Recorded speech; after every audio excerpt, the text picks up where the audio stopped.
FrSky is a manufacturer of radio control transmitters, receivers, and electronics that became very popular years ago among the FPV drone community, and during the past couple of years has been taking over a larger percentage of the airplane market worldwide.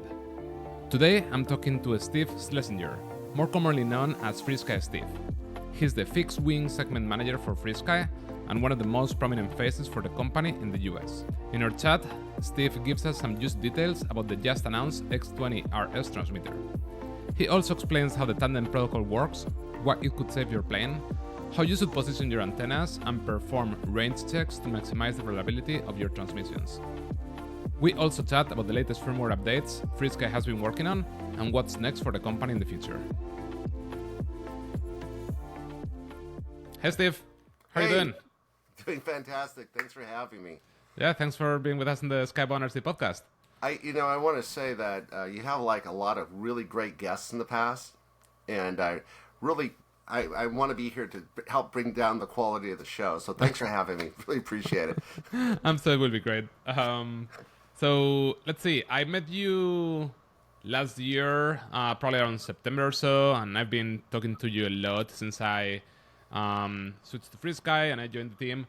But for those people that might not be as familiar with you, can you maybe give it a background about who you are, what your role is with FrSky, that kind of stuff? My name is Steve. I am with FrSky.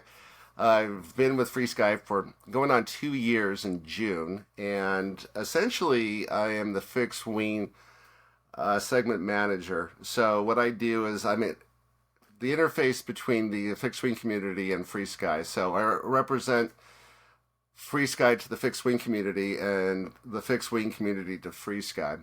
And so that's kind of a heavy role to have, but we are definitely getting a lot closer to the end user, especially with the fixed wing community. And essentially my main task is to go around, and I travel quite a bit. I try to get out to people, to the end users, go to shows, go to flying events, and try to, get the radios into hands of people and answer questions as they come up. So I know that a lot of people, when they hear FrSky, the first thing they think of is drones, and I think that's because FrSky was a very big player for a long time in the world of drones. But it seems like that kind of mindset in terms of the products that FrSky is releasing, in terms of their target customer base, has been changing over time. So I wonder if you could talk a bit about the general story of FrSky in the past couple of years and how the company has been kind of switching gears and changing their focus. Okay, so FrSky has been around since 2010, so we're about a 14-year-old company right now. And what happened was FrSky started off as just a fixed wing community radio transmitter. It was before even transmitters. What we had was a module that went in the back of other radios, and we had receivers. And what we had was something that worked exceptionally well, and people really loved it. And then around 2013, we came out with we bought the mold from JR, from one of their beloved radios, and we came out with the X9D, and that was our first real radio. And when that came out, we came out with one of the things that it had with it, with our entire setup, was S-Bus. And around that time, the drone community really started to take off. And the reason why we were a perfect fit for them was they needed lots of channels, more than 8 channels. We were on to 16 channels at this point. And they needed lots of switches because they need to do a lot of different things with the drones. So because we had S-Bus, and because we had 16 channels, and because we were so affordable, we were a perfect fit. And so kind of in this period of time, I would say it was around 2014, 2015 to about 2019. So it was a good 5-year period. Was about the time that the whole drone industry was growing by leaps and bounds. And you kind of remember that as you're driving down the street in your town, you probably saw a drone store every 5 miles. Around after 2019, a lot of the drone the hobby kind of just drones are still popular, but it's changed. Now they're more like DJI drones. So there are still race quads, but unfortunately, all those drone stores are now um, vape stores, and the drone community is still fairly strong. But the reality is that we hit the peak when it was I think it was like the perfect timing. We were there right as things were taking off, and we rode the wave. But realistically, it's not like we discovered fixed wing. We were essentially fixed wing all along. And so what we did was we started going back and thinking about things, about where we came from and what we needed to do in order to go further. And one of the things we looked at was our operating system, OpenTX. And I know we're going to get into this a little bit later, but essentially it was not a perfect thing for the fixed wing community. It was just too complex. The drone pilots could figure it out because they don't really need to do a lot of tinkering with the radios at the field. But fixed wing pilots, we need to do stuff at the field. So I know we are associated with drones, but that essentially, it's not like FrSky was like, oh gosh, we just found fixed wing once again. No, we were always in the fixed wing market. We always had offerings to the fixed wing market. It just got overshadowed by the drone market. Is that still the case today? What's the current approximate split in terms of drones versus fixed wing versus helicopters versus, I don't know if FrSky does anything with ground today? All right, so what happens now is, I would say, drones are, it used to be like 90% of what we did, and everything else was 10% of what we did. I don't know what the exact numbers are, but it seems to me that fixed wing is probably about 60% of what we do, and drones are probably somewhere in the 30% of what we do, and there's another 10% of other things, is the best way to describe it. So I want to get into a lot of the details about FrSky ecosystem in general, but I know there's something pretty exciting to talk about, which is the new radio that was just announced, right? Can you talk a bit about this one? Yes, so it is coming out, as you're seeing this, it's coming out, it's introduced today. There's a trade show in mainland China, and it's being rolled out. It's called the X20 RS. And so, a lot of questions about this one, and so I can kind of make it simple for people to understand. What this is an X20 Pro in a plastic shell. However, it's not the X20S in the shell is different. So we went in and we bought a new mold, and we listened to people because a lot of the feedback was the radio is a little too short. And because it's a little too short, they really would like to have like an extra inch or two. And I've had more people say, man, I've had that extra inch or two. This thing would be just perfect. This would be the best radio ever. And so... And to give people a reference or a bit more context, I think right now FrSky has a big range of transmitters, but from what I can tell on the fixed wing side of things, there's two really big sellers, right? The most popular ones I see in the fields are the X20S. That's the one I use right now, the X20S red. And then there's the X20 Pro, right? And the general shape is fairly similar. The X20 Pro is more expensive. It has like a metal front face, right? It has additional trims. And then it seems like this new one sits kind of in between with an additional chains on the shape. Right. So essentially what happens is FrSky is going to have a complete line. It's going to start off with the X14, which is an inexpensive, this is under $200 transmitter that does 24 channels, that does Ethos, that has the module in the back so it can work with the multi-protocol module. That's a twin protocol though. Then you get into the next one after that is the Twin X Lite S, and that is what looks like the game style controller. All these run Ethos, by the way. And then After that, you get into the X18, which is one of the radios that was originally, it was the X20 and the X18 with the two primary radios.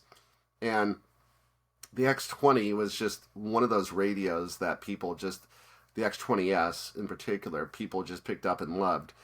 And the X20 Pro was something we came out with because the guys who fly turbine jets really wanted to have a little something extra. They wanted to have a few extra features that just weren't on the S. So we put that in there. And we also put in this protocol, they're not three different bands because there's essentially two bands, 2.4 gigahertz and 900 megahertz. But there are two long-range transmit modules. One of them is a 2.4 gigahertz LoRa, which stands for long range, and the other one's 900 megahertz. And then the last one is the 2.4 gigahertz FSK, which is equivalent to like the Fatabas and the Spectrums of the world. So those three bands means, or three different transmit modules mean that it will work with both the Tandem and also the twin receivers. So the thing is that when came to market with this, we came to the market with a premium radio. People thought we couldn't do it. It was a really interesting thing as this thing, the X20 Pro, came out, because from the moment that we had a conversation with Mike Lynn in Irvine to the moment I held it in my hands was essentially 10 months. It's pretty quick. Essentially, after the X20 Pro came out, what we started to hear was, unfortunately, when you think about what's happening in the world right now, their economy is not doing great in the United States, but it's doing horribly in Europe. And because of that, people came to us and said, man, I really would like to buy that X20 Pro, but geez, I cannot come up with the $1,000 US to buy this radio. I would really like it if you can have something for sale in the $500 to $600 range. And that was one of the reasons why we looked at the X20 RS. So the RS is going to have the text-to-speech. It's going to have some really nice sliders on it, and it's going to have the not four trims, but actually 6. So you're going to have a T5 and T6, and that's great for doing some fight tuning. And it's going to have 8 gigabytes of high-speed internal memory. And that's the one thing I really would like to kind of emphasize, is that people will try to put, when they had SD cards, they would try to put 64 gigabytes of whatever in there. 4 gigabytes of internal memory is just a memory for a SD card is something that's really difficult to fill up. 8 gigabytes is twice as much of that. So, I mean, 8 gigabytes should be plenty for just about all the applications, unless you're putting full albums of music on there to listen to. Yeah, for the most part, the only thing you have there is a couple of very small pictures of your models, and if you are storing logs of your flights, you have to do a lot of flights and log a lot of data to start filling it up. I don't think you can possibly fill it up. It's because those files are all 3K, 8K, 10K, maybe 20K. And so when you're talking gigabytes, it's going to take a very long time to fill that up. So I believe it will take a micro SD card as well. You will not need it. In fact, it's kind of a detriment to put one in. It's just the internal memory is so much faster. This is the one thing that I really think was really missing with the X20S. And I love the X20S. I have 2 of these radios. The X20S uses the micro SD cards, and after a while, they can get a little bit funky, and sometimes people had problems with that. And it's a bit of a bummer when you're out somewhere and your micro SD card starts working up. But this is something that doesn't really happen with this internal memory. So what we saw was that the X18 had the internal memory. It had the T5 and T6 trim. All right, so for the T5 and T6 on the X18, it was not on the X20, and because of that, it was always something that when people sit there and looked at the 2 radios and compared and contrast them, they were like, man, I like this bigger screen on the X20S, but I really like this T5 and T6 on trims on this X18 radio. I kind of would like to have both. And so the X20 was our first tandem radio. It really is the one that needed the most updating. And so it's coming out now updated with the X20 RS. And then it's going to be the X20R and the X20 RS. The thing that is the $1 million question is what happens to the X20S. And the short answer is we don't know. I mean, it essentially, my gut feeling is that the X20 is going to disappear. I think the X20S in black is going to disappear because it's not a huge seller. And there might just be the X20S red that sticks around and the blue. Is if I were to put money on it, these are the things that'll stick around long term. And then the next thing people are going to ask is it worth upgrading? Like a guy like myself, I have two of the X20Ss. Do I need to go out and buy an X20 RS? And, I fly mainly tandem. I don't really have a lot of need for the twin receivers. Or I'll fly Archer. Or sometimes the old ACCST X8R receivers. So the reality is, it's going to come down to a touch and feel type of situation. How it feels in your hands, how it looks, and that's the thing that I can't tell at this moment. I mean, I saw the photos of this radio briefly. It does look like a cool radio. I will give it that. It's going to come out in black. It's going to come out in red. But essentially what it's going to be is people are going to have to put their hands on it, and then it's going to be one of those things. It's either, yeah, this thing's amazing. And I told, management, it's going to go one of two ways. Either people are going to say, this is the most amazing thing ever, or they're going to say, I'm really happy with my X20S. It does everything I need, but this is a nice option. And if I had to get another radio, I'll buy this. But for the meantime, I'm sticking with the X20S. Yeah, it seems like for most part, I imagine that will come down to ergonomics. Does this feel better or worse than the other shape of the X20S? Or if somebody really wants one of those additional features in particular, right? Like the additional two trimmers, I can see that being useful for things like thrust vector airplanes. That gives you additional trimming capabilities that you can get away without, but it's much nicer to have that available there. And then there's other nice to haves, right? Like the text to speech. That's always nice. So I'm excited to get my hands in one of those to at least try it. Do you have an approximate price, an approximate date here in the US? Yes, for both. So the price for the X20 RS is going to be $650, and then the R is going to be down, so it's going to be somewhere in the 500 to 550 to 575 price range, I'd say. And then the release date. So what's happening is we're getting about 20 to 30 of them shipped into the United States right away. So they'll be here. About the time people see this, we'll have them available. And we're going to take some with us to Jonal. However, there's a shipment that left a couple weeks ago, and it's on its way. So by the middle of May, we'll have around 50 of each color. So that's a pretty good inventory. And I highly recommend that instead of going and ordering these radios from China directly, slow it down a little bit, order them from your local retailer. So if you have a retailer you work with, anything from A-Loft, A-Main, Get FPV, I'm naming not my accounts, by the way, Gator RC, A&E. I mean, there's just, we have about 30 or 40 different retailers, Banana Hobby, they just keep going on and on. So I'm sure that most people out there have a relationship in North America with one of these dealers. When you're in other parts of the world, because I'm sure this is being watched in other places, there are some very big dealers that have them as well. T9 in Germany, I believe it is, or it might be in the UK.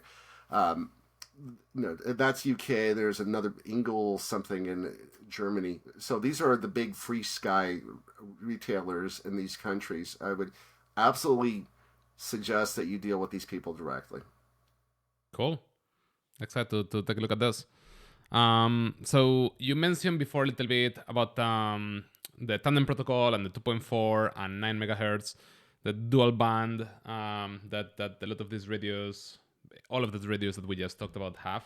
Can you talk a bit about why that's important? Because for the most part, most transmitter brands, Spectrum, Futaba, Powerbox, they are running just 2.4, right? What's so significant about having 2.4 plus 900 for RC planes? Okay, so essentially, I've been following the history of RC. For many, many years, it was in the United States, it was 72 megahertz was like the big radio transmit band.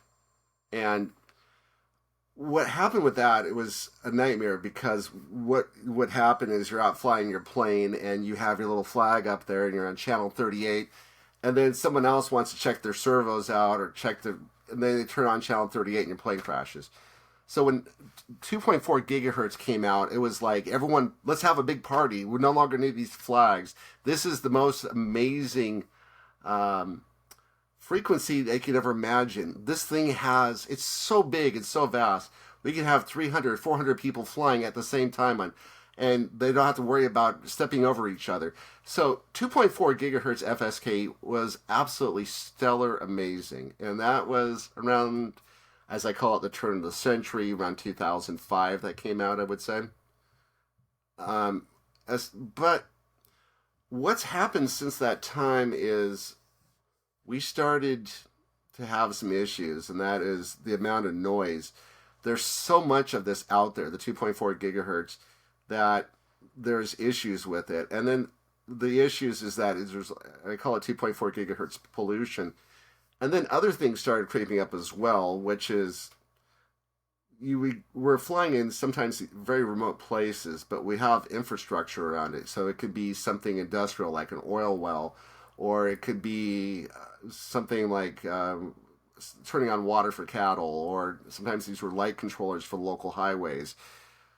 Whatever it is, what happens is a lot of times what they do is they broadcast in a very narrow beam, and that narrow beam is usually, I found this local in one of the places I fly at. They have telephone poles, they have transformers on them, so they would have one transformer every half hour or so broadcast a signal over to another transformer which had the Ethernet connection on there, so they can get it back to the main power company, and they can see how much power is being consumed in real time.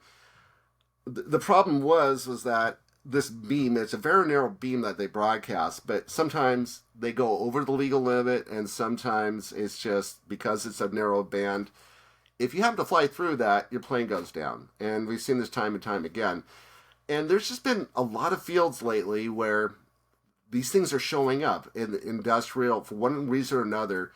There's something out there in the field that's taking planes down. And because of that, people started looking for alternatives. And the alternatives was 900 megahertz.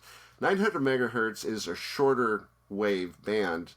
And the idea behind this is that it can actually travel around. It goes further and it penetrates better. So it goes around trees and sometimes to some extent buildings. So the idea is that it gave a very strong way of making sure that it's the best, most secure link there is. The problem with 900 megahertz is that the band is not as large as 2.4 gigahertz. You can't have 300 people on it.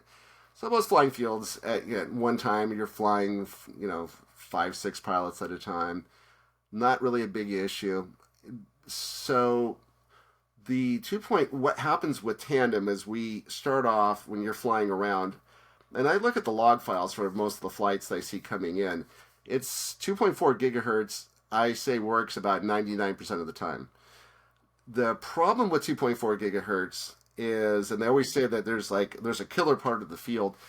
It's usually when you're coming in for a landing. It's when your plane is coming in and it's turning, and the 2.4 gigahertz likes being on the same plane as the transmitter. When the plane changes, when the plane essentially turns, what ends up happening is you end up having what the receiver pointing the antennas to the sky and the ground. So it's not in the same plane. And years ago, Spectrum figured this out. And what they did is they told people, put a satellite receiver in a different orientation, and that will take care of that. And that does work sometimes, most of the time. But there are times that, for one reason or another, the 2.4 gigahertz goes away.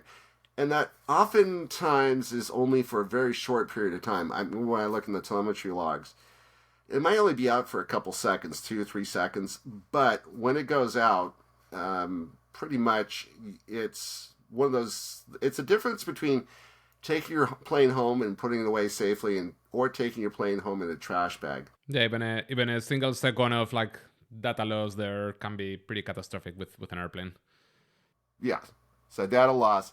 The idea is that FrSky, what we use is both the 2.4 gigahertz and 900 megahertz receivers are in the same receiver box, so to speak, the same package.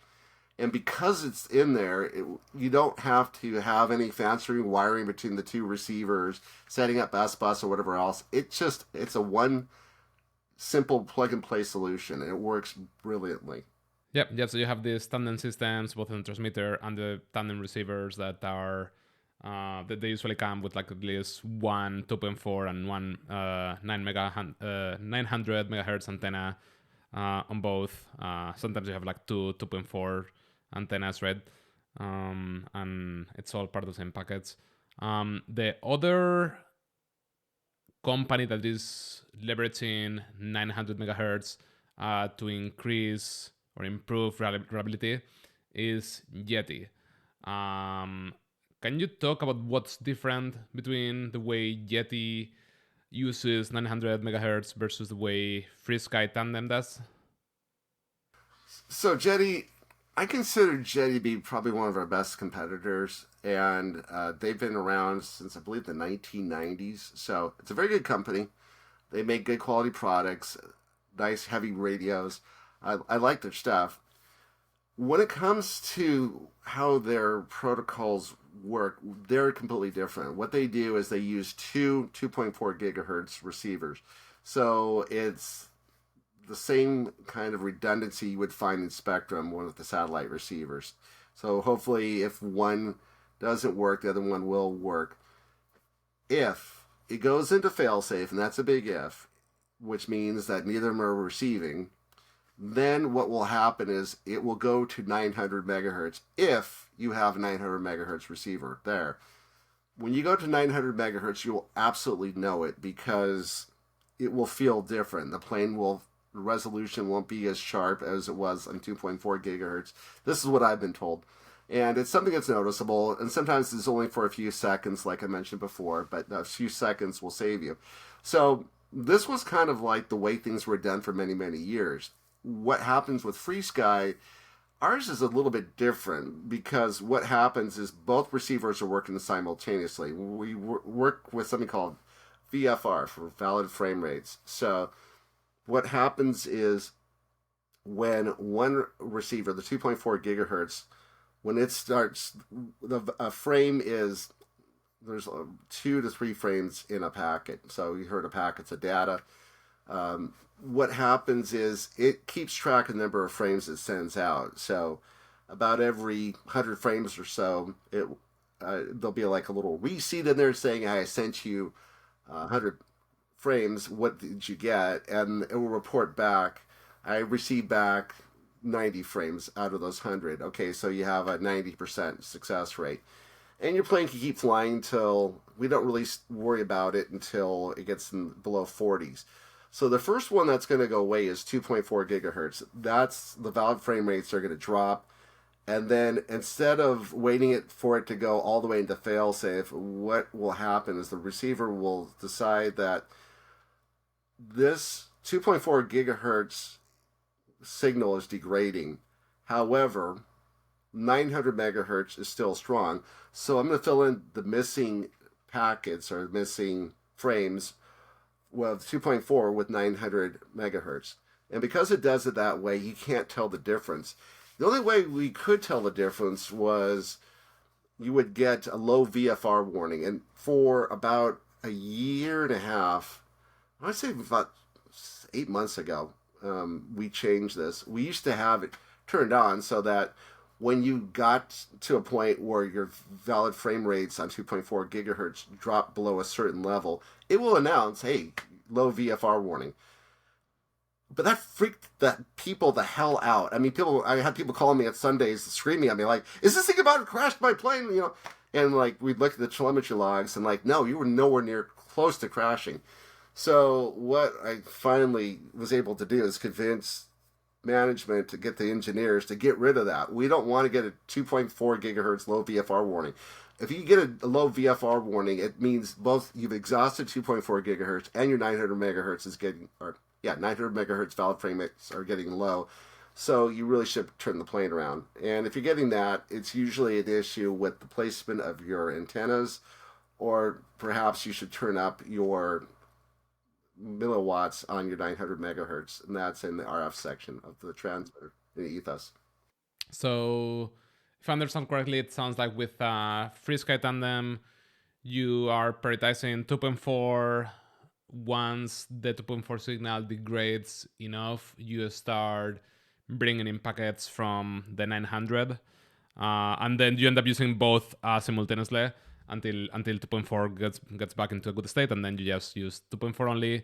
Versus with Yeti, you are only using 2.4, and once the signal goes like extremely bad, or you basically lose it, is when it flips over to 900.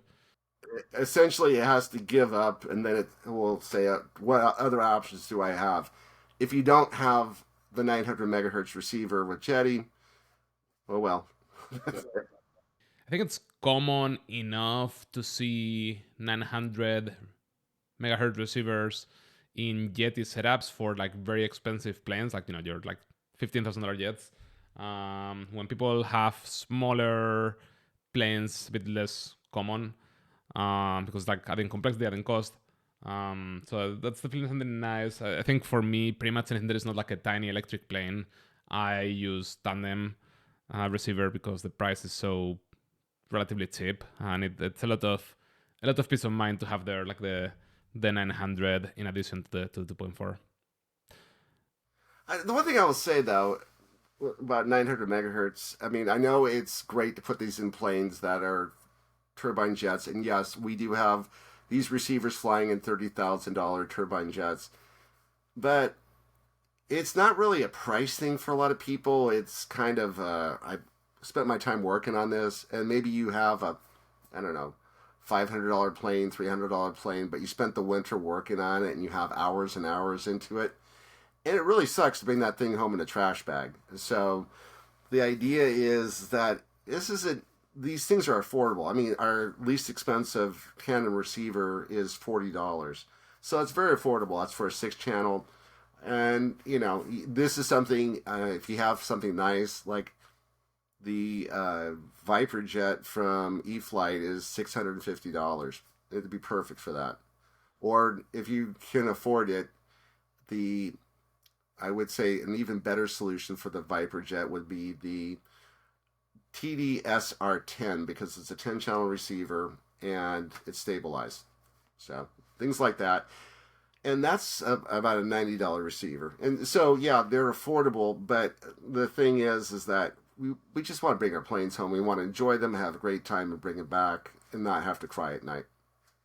Yeah, no, there's nothing worse than losing a plane, especially when it's something that is out of your control. Like, you're not even the one making the pilot error. It's just like you lose connection, and you basically have to see your plane slowly getting close to the ground, and you cannot do anything to have a different outcome.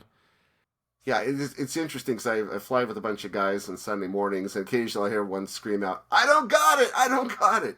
And we at one point we grabbed someone's radio and we held it over our head, and were able to get the plane back because he flew it so far away they couldn't get reception anymore. So yeah, those things happen. You mentioned before something about the antenna placement and receiver placement in the plane. I know this probably depends a lot on the particular setup, how many receivers they're using, what receivers, what size of the plane they're using, what the materials of the plane are. But do you have any general best practices for people using, in this case, FrSky receivers in terms of receiver antenna placement, orientation, things like that, that people should like watch out for when they are setting up their planes? I could pretty much explain it for all receivers. So even if they're Spectrum or Futaba or whatever else, there's here. I'm about the hobby, so I make sure everyone gets good information. Essentially, what happens is the antennas, and I think I might have one. Oh, I got. Look at this. Just to show I'm a guy. I have my Spectrum receiver right here, and you can see that what you have are two antennas. Now, at the end of this, it's hard to see. Maybe if I can bring it close. And for those only listening, that's a Spectrum receiver with two 2.4 gigahertz antennas. This is a 2.4 gigahertz Spectrum receiver, right? And this is what looks like fishing wire right here. This is the antenna. The plastic part below it does not transmit, or I'm sorry, does not receive. Same with this one. So the idea is that they should be in an L, and especially the white parts should be in an L to each other. So one should either go straight up to the sky or straight down to the ground, and the other one should run the length of the fuselage. And that's for 2.4 gigahertz. When it comes to 900 megahertz, with our transmitters, the tandem transmitters, let's see, I think I might have one right here. Oh, look at this. Just happen to have one sitting here. It's the nice thing about having a messy office. I can have all sorts of cool stuff laying around. So this is the 900 megahertz T antenna. And so occasionally I see people mount it like this. This is a no-no. It has to be horizontal. It could go this way. It can go this way. It can't go this way. It has to run. I tell people, point to both sides of the fuselage. Don't point it to the sky and the ground. So 2.4 vertical and longitudinal axis of the plane, 900 megahertz, keep it horizontal. Cool. The other thing that I'm guessing is also pretty important when looking at this is doing a proper range check prior to a maiden of a plane, right? Right. Yeah, you do the range check. And most of the transmitters work the same. Ours, what we do is we essentially cut the power down to about 1/30th. I've had someone suggest to me it's more like 1/40th to 1/50th power. And the idea is that what I do is I take it out to as far as way as when I can see things, the signal drop. So I can usually what happens is 2.4 gigahertz gives up first for the FSK. And then the 900 megahertz keeps going. And then when you get to a point where it finally fails, you take a measurement of that, multiply by 30, 40, 50, and sometimes you have miles of coverage, is the best way to describe it. What will be a good distance that people should be aiming for during their range check before they lose that connection to feel good about flying? You know, given that the typical distance that we fly are RC planes. With this, okay, so it has to be on something that's unobstructed, as field of view, something. I say 2.4 gigahertz is about 150 to 180 feet is where you should ideally be before you start losing range. If you start losing range in less than 100 feet, then there's a problem and you need to look at that. A lot of times what happens is the placement, things like batteries in a plane, sometimes those block the signal. Carbon fiber also blocks the signal. If you're building a glider, for example, and your glider is made out of carbon fiber, you need to put your antennas outside the glider. The other thing that I see often people wonder about is pricing with FrSky. I know that for me, that was one of the first things that caught my attention is how affordable FrSky products in general, and that goes for receivers, for transmitters, distribution boxes. How affordable FrSky products are when you compare them with pretty much all of the competitors, right? If you look at Spectrum, Yeti, Powerbox, JR, they all have nice products. They're all significantly more expensive. And I know when I was starting to look into FrSky, the first thing that came to mind is, oh, I guess that these, FrSky transmitters probably are for beginners. They don't let you do anything particularly advanced. And the funny thing is that tends to be kind of the opposite. I think for the most part, FrSky is particularly well known for the amount of flexibility, customization. You can do pretty advanced things if you want to. And the system kind of works with you rather than you having to fight the system to do those things. And the other part of it is quality, right? People might think, oh, maybe this is like bad quality product and that's why it's so cheap. I know that I know that for me again, like when I actually made the switch to from Spectrum to FrSky, I had some issues with Spectrum, and that was at the time where I was starting to get into turbine jets, which is like a very very expensive type of airplane that you definitely don't want to have any type of problem with reception.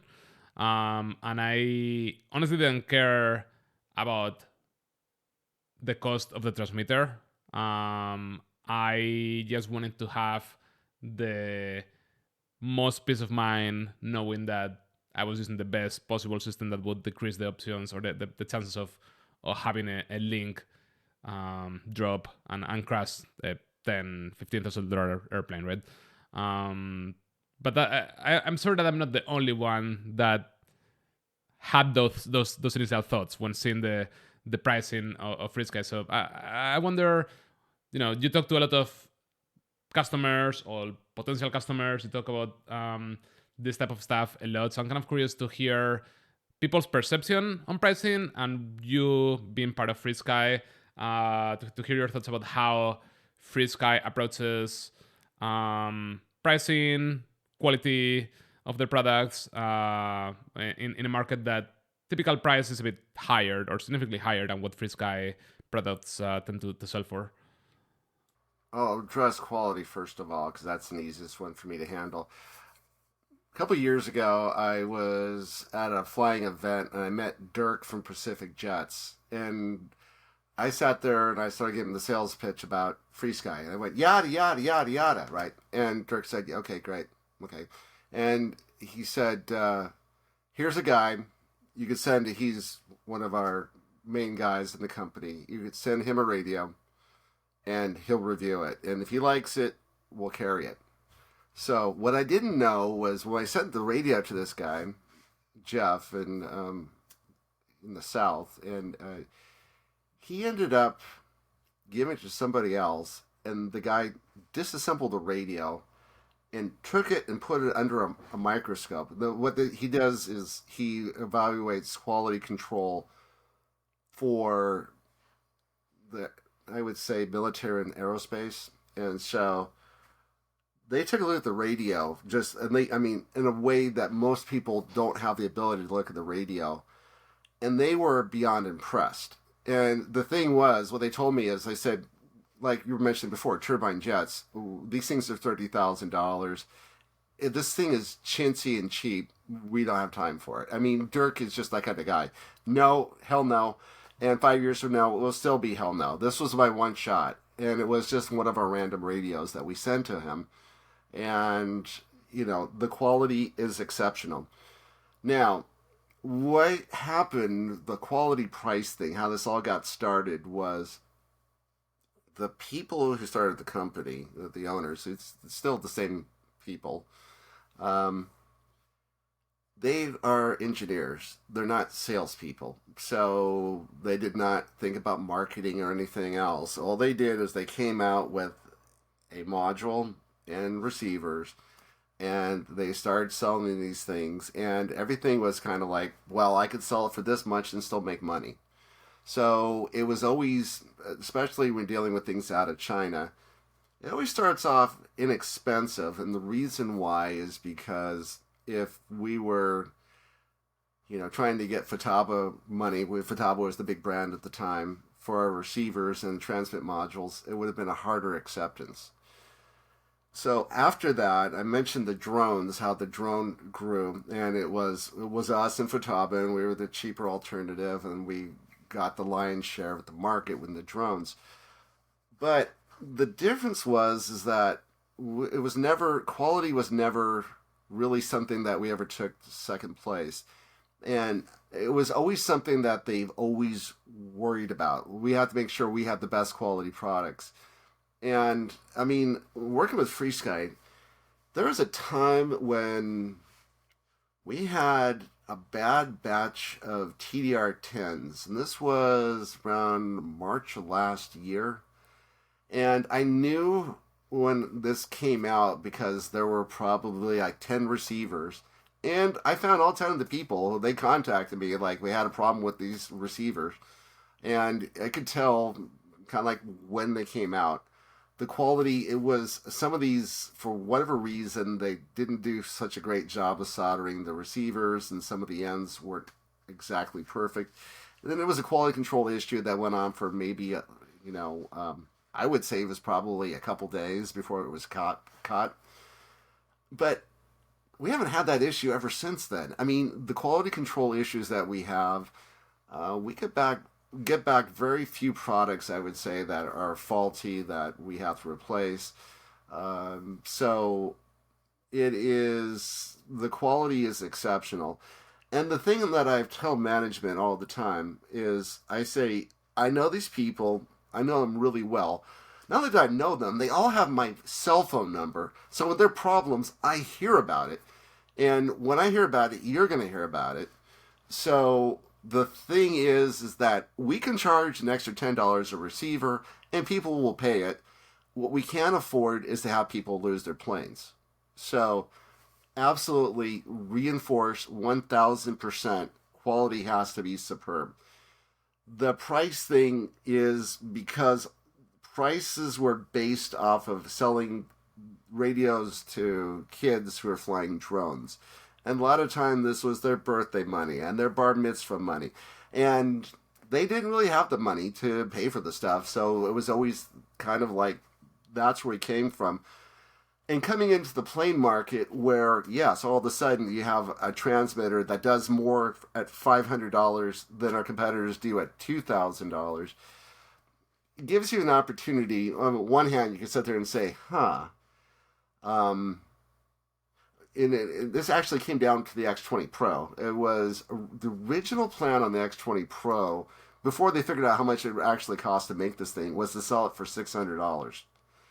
And I'm like, you got to be kidding me. And I said, listen, and I've told management this. I said, in my long career in sales, I've never gone to management and say, you're charging too little for something. But then they realized that, yeah, these radios do cost quite a bit more to manufacture than they thought. So the prices that they are realistic. But what the initial thought was, when it was still kind of being figured out, was like, yeah, this would be about a $600 radio. So they're really uncomfortable with those prices.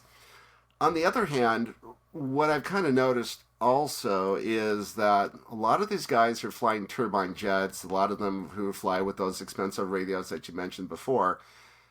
A lot of these radios were purchased around prior to the pandemic. And when you're getting a 10 to 15% return on your portfolio, putting aside $3,000 to $5,000 on a new radio system is not a big deal. Spending an extra $2,000 a year on receivers is not a big deal when you're spending $60,000 a year on your jets.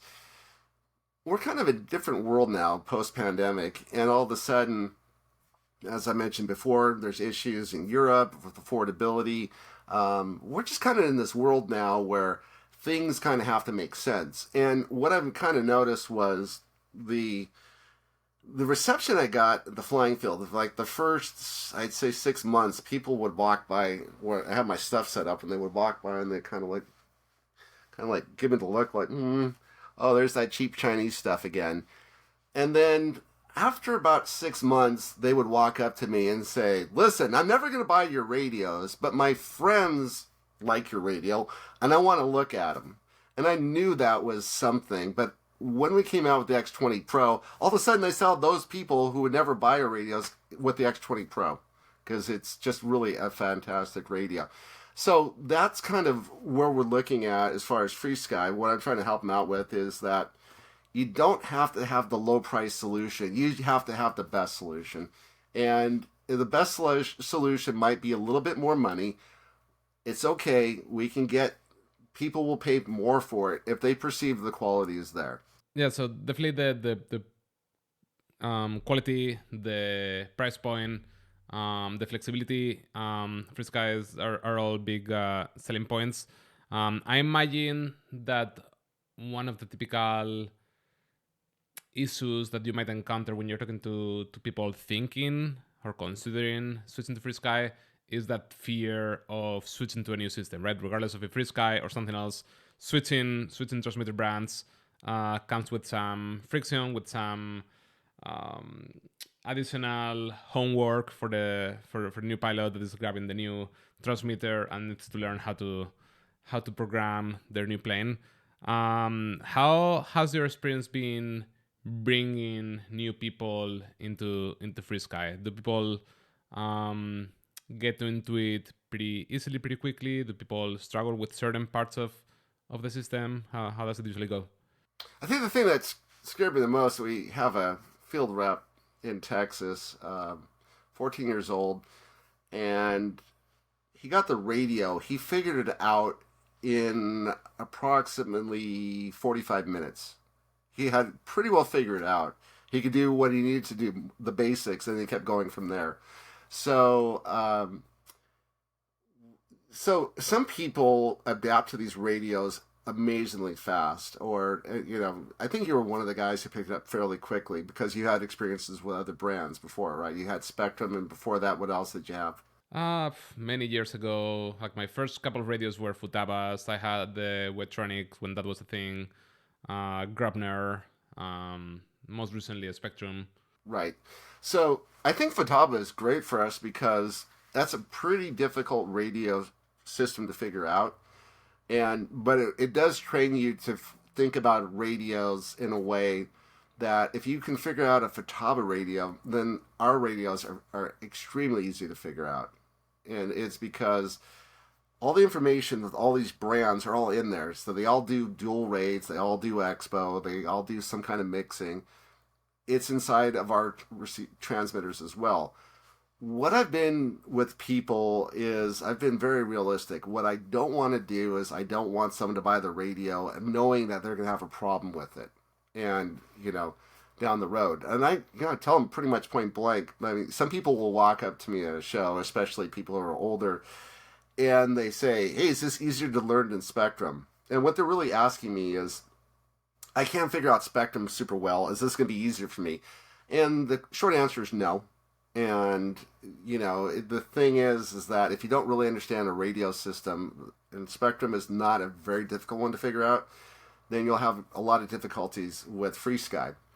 However, if you're fairly comfortable with the radio system, then what you're going to find is that, and this is what I find across the board, is that there's a bit of a learning curve, and the way I describe it is this. It's a 4-week process. Week number 1 is, this radio was cheap, and I bought it, and it looks kind of interesting, I'm going to go play with it. Week number 2 is, oh my God, I hate this effing thing. I would return it and get my money back, but this thing is evil, and I need to destroy it. And week number 3 is like, hold on a second, I'm starting to understand this now. Week number 4 is, I'm at the flying field telling all my friends to buy this radio because it's the best radio I've ever worked with my entire life. And that's the average guy right there, I would say. It is very easy to work with, but you kind of have to figure your way through the system. You cannot turn it on and figure it out by yourself, but there are so many videos we have out now, so much great information out there how to work with these Ethos operating system, that it is something that's now you can pretty much get your way through it. You don't have to be a rocket scientist. You just have to have a little bit of curiosity and a little bit of patience, and you're gonna really enjoy the radio system. I've had more people, and I hear from these people. They write me back and say it's like my second week now, and I'm starting to figure my way out in this and that, and I've got my first model set up and ready to go out and fly, and it's fairly straightforward, and they have a pretty good experience with it. So yeah, for the most part, it's not self-evident where everything is like it's oh my gosh it's there, but once you start to figure it out, it doesn't take too long when you start to realize that all the control surfaces with each control surface like aileron, elevators, everything you ever wanted to know about that in the mixer, all the information, the channel assignments, everything, the curves, dual rate, expo, all located in that one menu system. And once you get used to that, it's just like, wow, this is great. And if they can figure out, once you're in the mixer, there's a little plus button at the very top. If you push that button, then 20 other things pop up. And these are canned mixes. And these things are stellar, amazing stuff. I mean, I'm still playing and learning these things right now. And it's just, the one thing I will say about the radio system, and I know this is where you and I differ, you are an immaculate pilot when it comes to tuning a plane. I mean, you understand the planes, your builds are perfect, and your radio setups are perfect, the models are perfect. This was something that, man, when I got started in RC, my planes could barely fly, and I think I sharpened my skills quite a bit because the planes were all over the place, and I'm always holding back elevator, I'm always doing this or that, the other thing. Now my planes I can hand the radio over to somebody and say, here, fly this, because they pretty much fly themselves. They are just smooth as silk, and I think it's kind of half the fun. What I really enjoy about the radio system is that you can really fine-tune the radio. You don't need to go home. You don't need to open a manual. Once you understand it, it's like, oh, I want to do this. Wonder if I could do that. A good example of that, I have a plane that it's a rear mid-fuselage pusher plane, so a large glider that has the prop behind the main wing. And I set it up so that I put a larger propeller on it, and because of that, the prop was above the thrust angle, which meant every time you put the throttle on, the nose dips down. And I'm sitting there flying this plane. I hadn't flown it in a while, and I'm flying it, and I go, man, I'm an idiot. I can fix this right now. And so I landed the plane. 30 seconds later, I had it was the... like a throttle to elevator mix? Yeah. I put that together, throttle elevator mix, set up the first time, no, it's going the wrong way, the other way, flip it around, and gave it a negative value. Took it up there, and it was smooth as silk. I was just like, wow, watching the plane fly, this is perfect, And these are things, I kind of see now that a lot of these planes are, I don't know, there's a lot of imperfections in planes, and you can actually kind of work them out through your radio. If you can really refine a lot of things. Yeah, in my experience, I actually didn't find general programming to be particularly difficult. I think that doing anything like mixes, setting up rates, expos, the basic stuff was fairly simple. I think maybe the part that was a bit harder to figure out is when you start to get to more complex setup with power distribution units plus multiple receivers, or when you're starting to get fancy with telemetry warnings that are kind of like very custom type actions. The first time you do it, you have to like figure out, like look for what's the proper way to do it. To get that type of behavior, and then once you do it once, you know how to do it, and you don't have to think about it twice in the future. Yeah. There's the other thing that I've noticed, and this one was something that I don't know how I got onto it, but I found this YouTube vlogger who all he does is review plane crashes, general aviation crashes, where people most of the time are fatalities. And so he started to answer the question that I had, which was, they're on the news. You see somebody, well, he died, he was a pilot, he's 65 years old and had 5,000 hours of flying experience. I'm like, great, this guy was, and he's an instructor, and this and that and the other thing, and great, why is he dead? And so what it turns out to be was pretty much the same thing that I've seen time and time again, which is it was the same answer all the time, which is there's called the pilot workload. And the pilot workload means you have to do all sorts of different things. And when people say, like, I keep things all natural, I don't use Expo or this, that, or mixes or whatever else, they're putting all of that back on themselves. So what happens with these pilots who are out there flying is they're so busy doing stuff, and maybe they're talking to somebody in the that's with them as flying along with them, and they're talking to the control tower, and they're trying to keep all this in check, and they're not watching their gauges, and all of a sudden something that they should have been paying attention to all of a sudden becomes an emergency, and that's how they end up dying. And so I've kind of noticed that too. And I just celebrated a birthday recently, and it's just another reminder that my 21st birthday was quite a long time ago.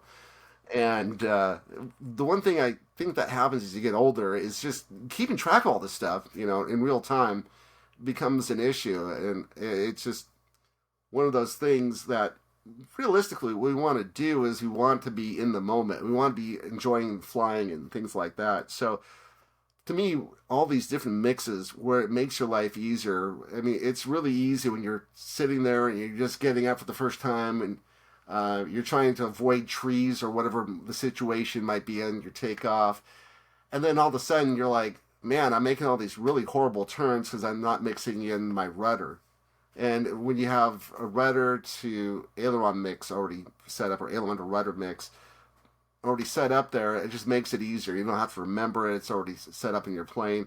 If you wanted, you just set it up a little bit so that it's not so pronounced, and then you can add more in manually if you feel like it. But still, you will have nice, fairly smooth turns if you turn that on. So one of the things I've been looking at recently is the new firmware updates with Ethos. I know FrSky is often iterating, pushing new updates, trying to improve the product. But I know that recently there was a pretty major firmware update, right? That was the 1.5 version of Ethos, and later that's been a major update. Can you talk about what's so significant about that update versus prior ones? This one, it's the best way to describe this, why this was a major update, what happened was a lot of people look at FrSky and wonder, are we looking at Jetty? We're looking at Futaba? Are we looking at Spectrum? No, actually what we're looking at is OpenTX, because that's what we spent years ago when we came up with that first X90 radio.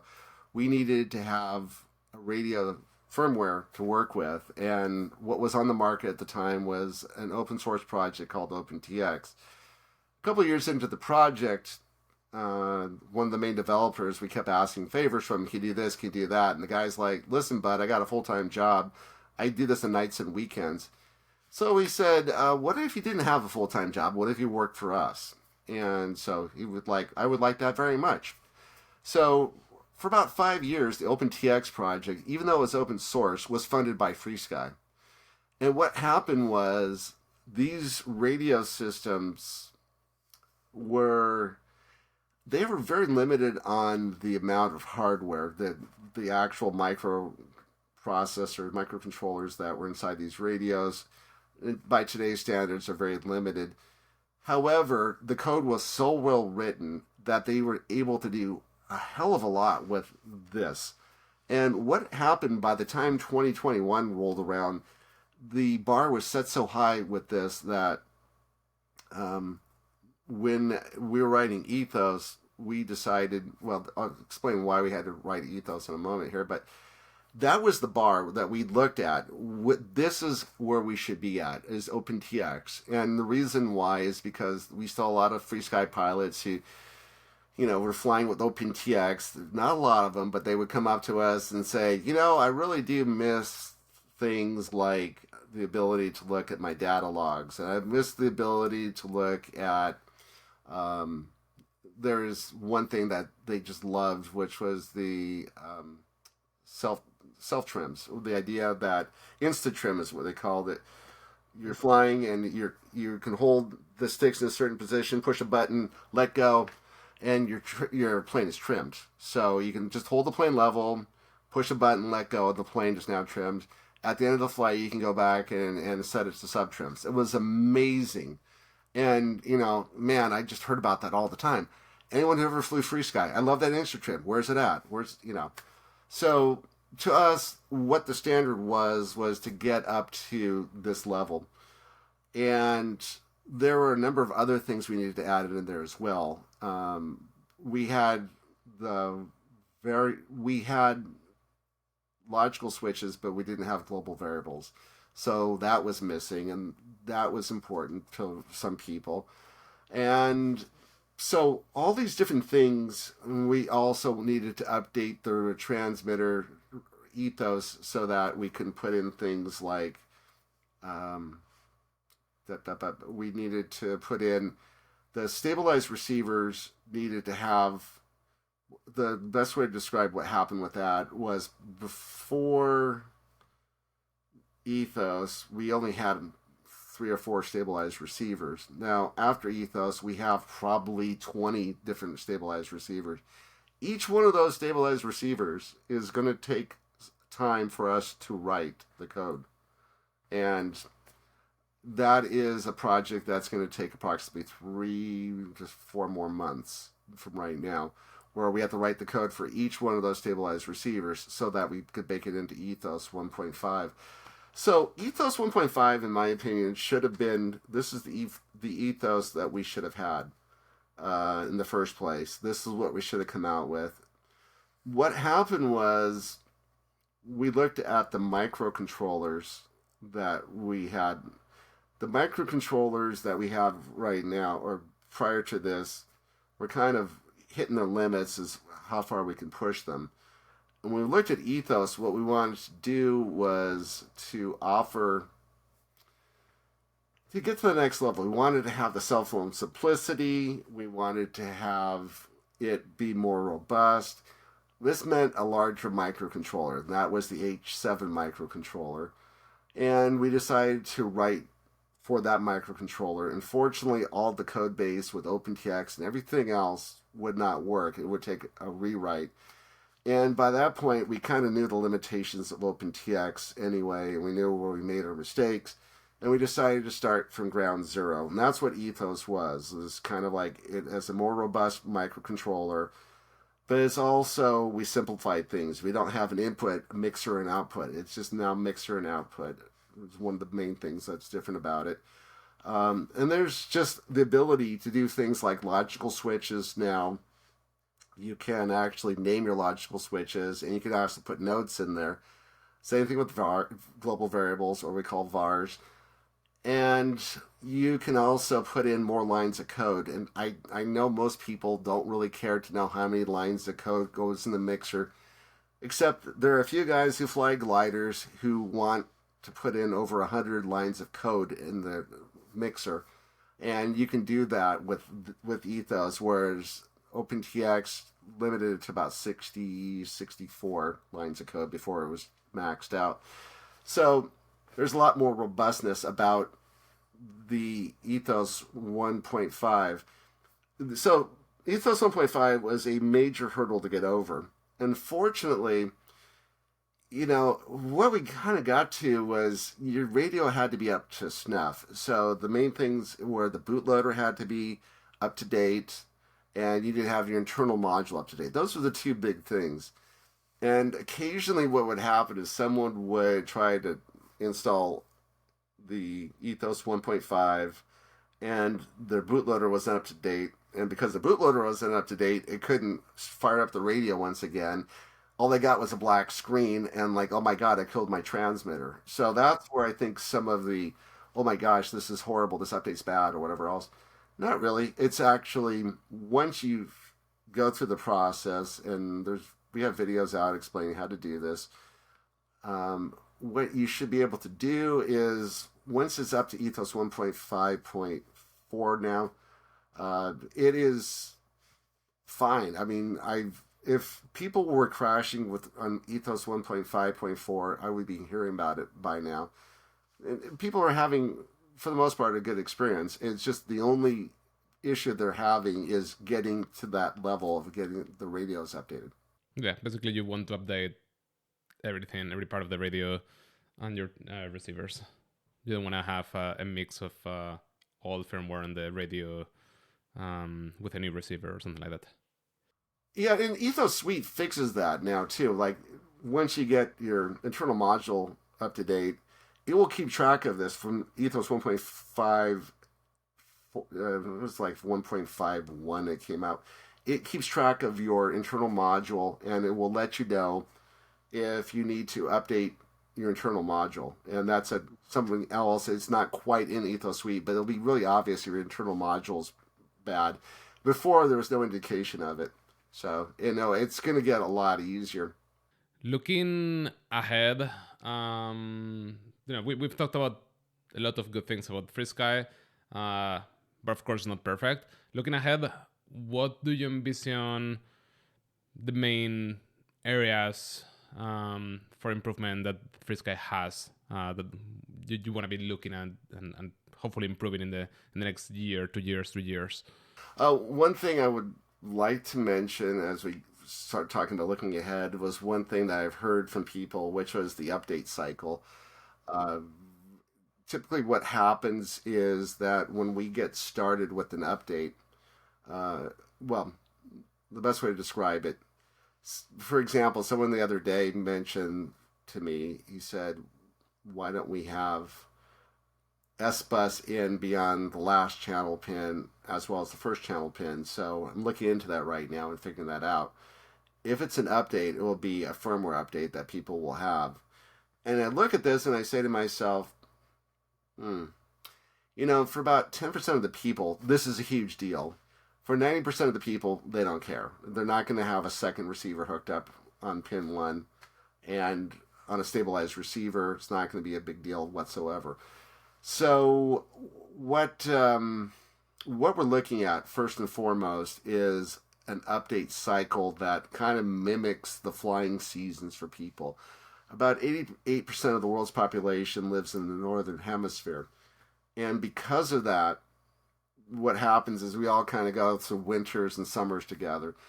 And this was something that, again, listening to people. So we have a guy who is, I don't know, he's just a guy who likes talking about FrSky, and he's very knowledgeable.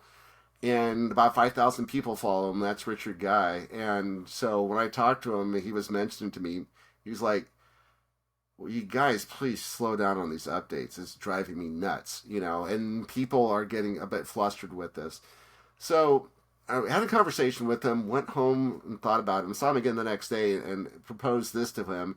And he said, yeah, this sounds great. And I talked to some other people, and they said, yeah, this sounds great.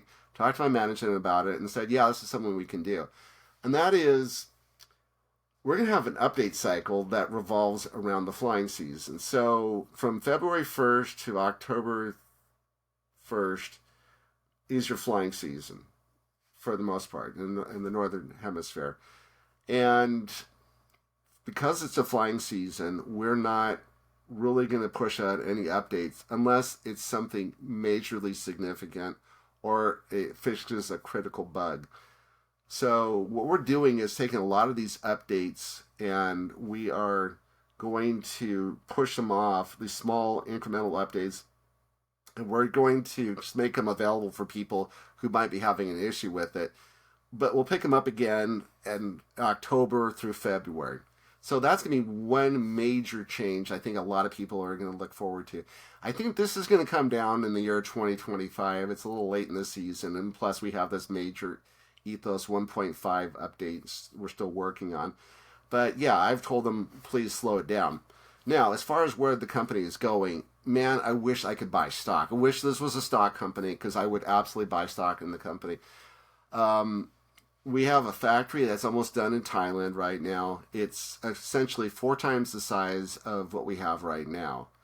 So all our production, not some of it, but all of our production is going to move out of China. It's going to be moved to Thailand next year.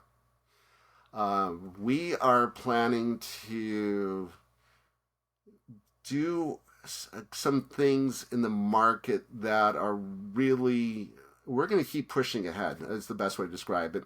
We're going to be entering other markets, and I have a feeling that FrSky, with where we're going as far as the other markets are concerned, it's going to be a well-funded operation, and that's exciting to me because what I would look forward to is hiring more engineers because I would like to have a dedicated full-time team of just engineers. All they do is work on fixed wing, and then we have another set of engineers who work on drones, another one that works on these other markets that we're going into as well. So I'm kind of envisioning that's where we're going to be going. A lot more engineers in the future. It's going to be a lot more exciting things. The other thing that we're looking to work on right now is fixing what we've got. And that has been a repeated thing that I've told management. At the end of July last year, the president of the company asked me what would like, if there's anything I want to talk to him about before he goes. And I said, yeah, let's just fix what we have. We don't need to have 5,000 other things. So there are things that we're looking forward to fixing. I think the RB units are good. They could be a lot better. So those are one of the things that we're looking forward to fixing. And there are some things, you're starting to see it now with the radios, the X20RS. It was a good radio, but we can make it even better.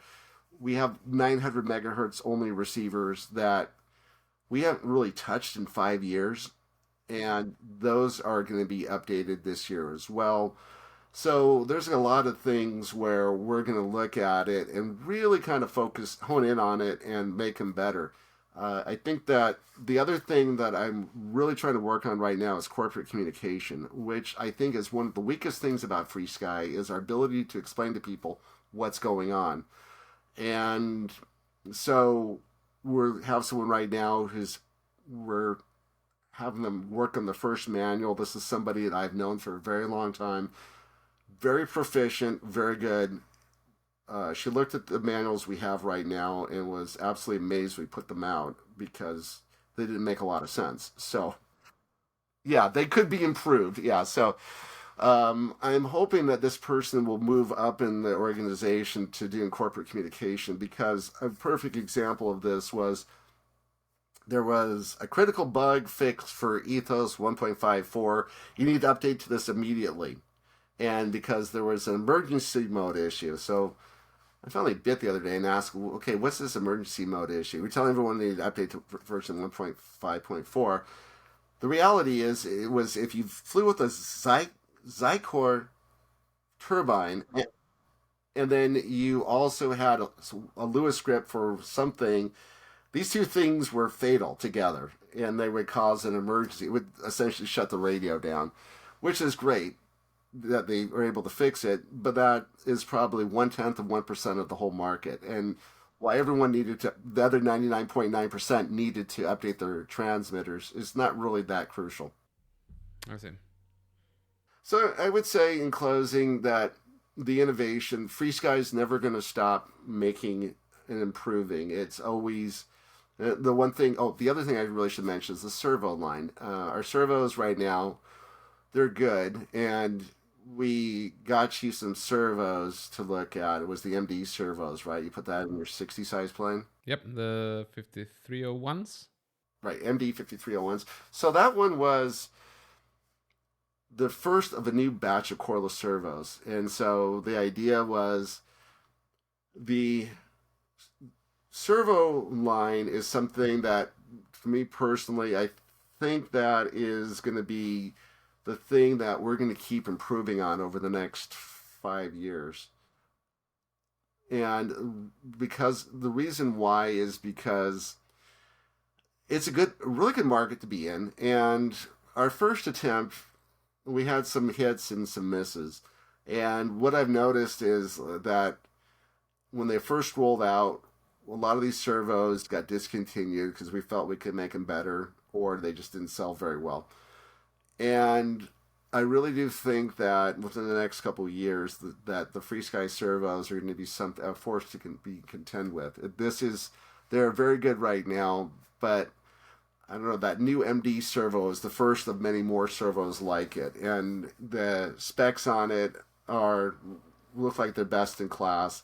I know you're very picky when it comes to your servos, and this seemed to work fine for you, right? Yeah, the MD5301s, that's what I'm still using on the 67-inch Pilot RC Extra.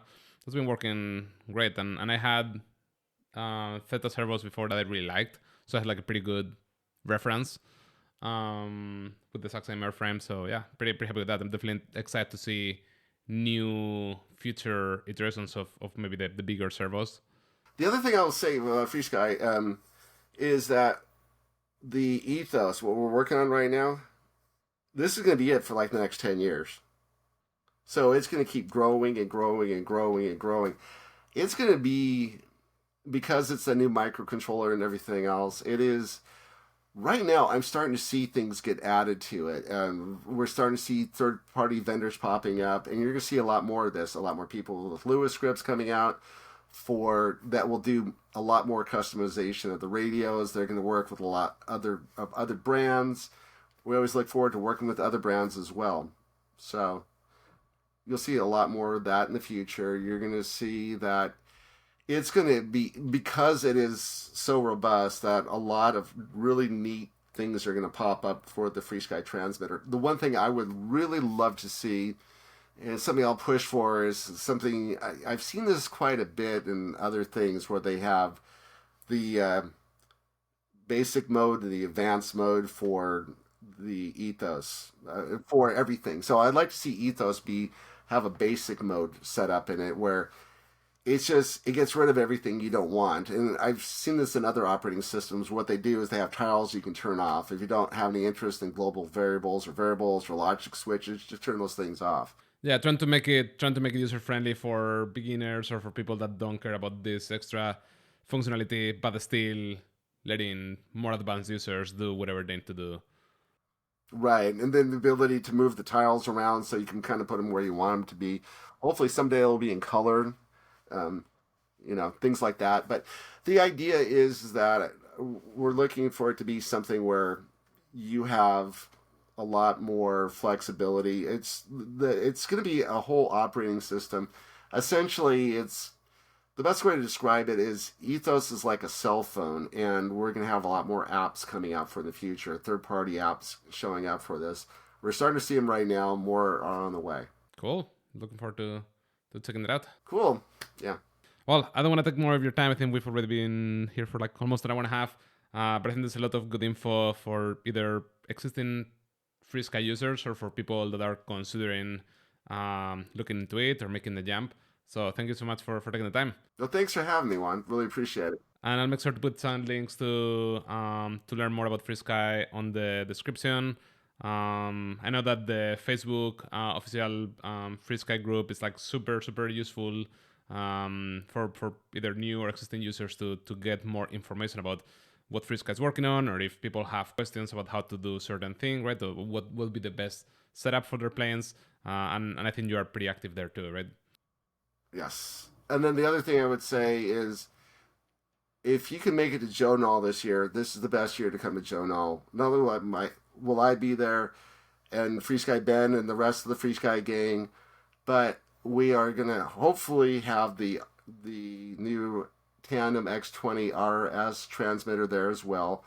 And we have a very special team pilot that's going to be there doing noontime shows for us. So we're looking forward to seeing you, Juan. Yeah, I'm kind of wait for it. This will be super fun. It's going to be a great time. Well, thanks again, Steve. All right, thanks. Have a good one. You too. Bye-bye.